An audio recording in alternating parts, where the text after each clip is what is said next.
Sa The Hague ngayon, during the confirmation of charges hearing, dalawang malalakas na narrative ang narinig natin. From the prosecution at mula sa legal representative of the victims na si Joel Butuyan. Habang ang defense counsel na si Nicholas Kaufman ay tumitindig, questioning jurisdiction and complementarity. Pero linawin natin, ang opening statement, hindi yan conviction, hindi yan hatol, hindi yan final judgment. Under Article 61 of the Rome Statute, ang standard pa lang ngayon ay substantial grounds to believe, hindi pa beyond reasonable doubt. Kaya kapag ang narrative ni Joel Butuyan ay nakaangkla sa mga pahayag ni dating Pangulong Duterte, sa kanyang matitigas na salita, sa kanyang mura, sa kanyang deklarasyon na dudurugin ang droga. Ang tanong sa batas ay hindi, masakit ba ang salita?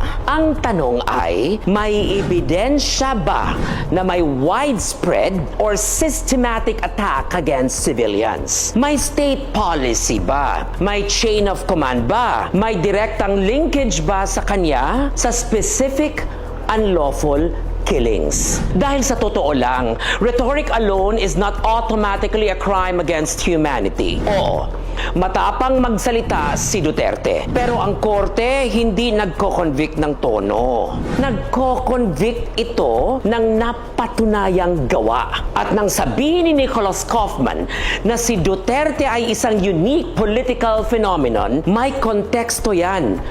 Unang presidente mula sa Mindanao, isang rehiyong matagal na nasa gilid ng national power. That explains the political surge. Pero tandaan natin, popularity is not a defense.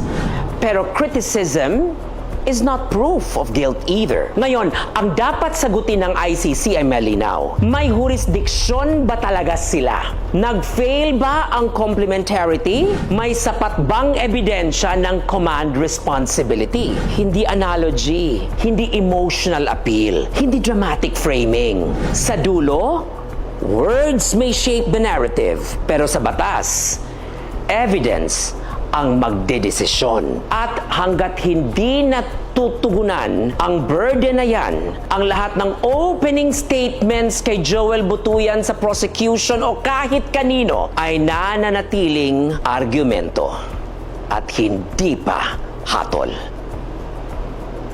Another day, another Regal POV.